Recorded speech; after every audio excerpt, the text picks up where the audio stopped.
Salah satu dampak yang paling dirugikan dari kebijakan pelarangan ekspor CPO adalah para petani kecil, sebab selama ini mereka tidak memiliki infrastruktur yang memadai, seperti mengolah maupun menyimpan minyak kelapa sawit.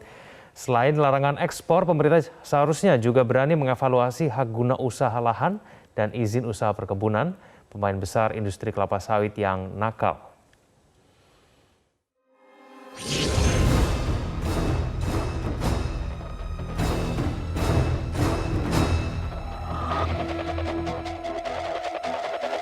Petani kelapa sawit kecil diperkirakan bakal menjadi pihak pertama yang paling merugi dari kebijakan larangan ekspor CPO yang rencananya akan diterapkan pada Kamis 28 April 2022.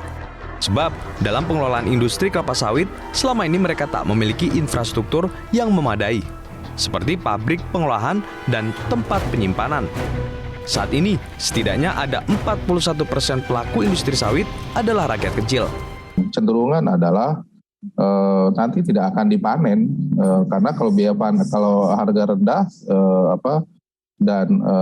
tidak cukup biaya keekonomiannya, mereka tidak akan panen karena panen tetap butuh dana, tetap butuh ongkos, dan ini saya kira akan berakibat ya ikutannya adalah petani tidak mendapat panen, kemudian petani akan berkurang pendapatannya, dan pekerja yang memungut, katakanlah menebas dan sebagainya juga akan kehilangan lapangan pekerjaan. Selain melakukan kebijakan larangan ekspor CPO, pemerintah seharusnya juga berani untuk mengevaluasi izin HGU dan IUP pengusaha sawit nakal. Apalagi selama ini para pengusaha sawit telah memperoleh keuntungan ratusan triliun rupiah, namun masyarakat justru makin menderita akibat mahalnya harga minyak goreng. Karena apapun ini tanahnya milik negara, alih fungsi hutan dan lain sebagainya. Jadi kalau mereka mau nakal ya sudah cabut aja dan diberikan kepada rakyat, koperasi maupun BUMN. Pemerintah melakukan itu kan punya resiko intervensi pasar ini namanya. Tapi pemerintah tahu pengusaha CPO udah terlalu banyak untungnya. Itu harus fair dong. Pengusaha udah terlalu banyak tanah yang dipakai jadi apa?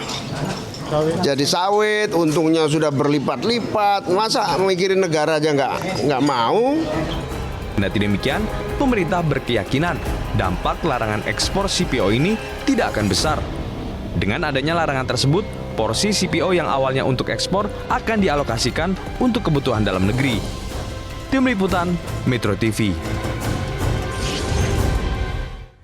Pemirsa, bagaimana pelarangan ekspor minyak sawit ini merugikan petani dan bagaimana pula pengelolaan produksi minyak sawit untuk keperluan domestik tidak lagi dipermainkan oleh pengusaha.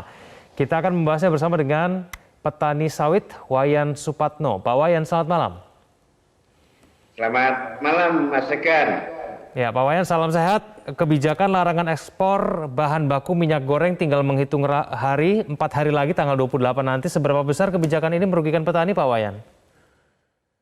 Terima kasih, Mas Segan. Pertama-tama, saya selaku petani sawit mengucapkan selamat menunaikan ibadah puasa di bulan Ramadan yang indah ini. Kedua, tentu saya sebagai warga negara respek, rasa hormat yang tinggi terhadap keputusan Kepala Negara, dalam hal ini Bapak Joko Widodo. Saya yakin dan percaya Bapak Joko Widodo selaku Presiden dan Kepala Negara membuat keputusan stop ekspor CPO karena kecintaannya kepada segenap rakyat Indonesia, utamanya kaum menengah ke bawah selama ini begitu sulitnya untuk mendapatkan minyak goreng dan relatif mahal.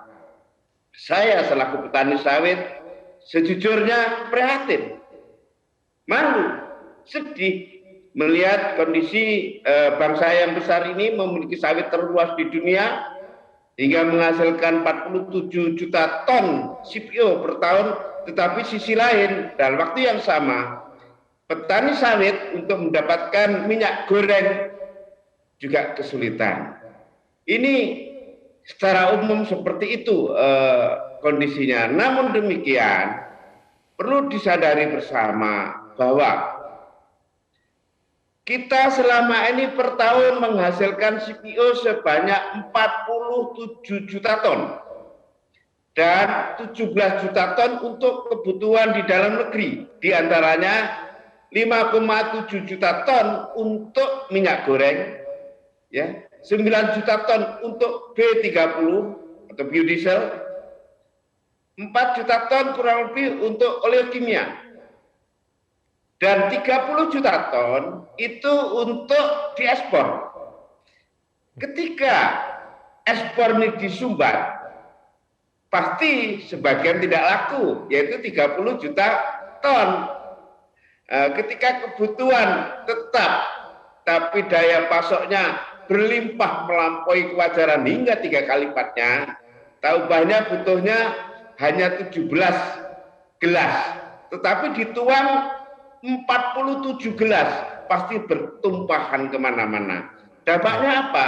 Sebagian tidak laku, yang pada akhirnya hari ini harga sawit di tingkat petani turun drastis sampai turunnya 1.200.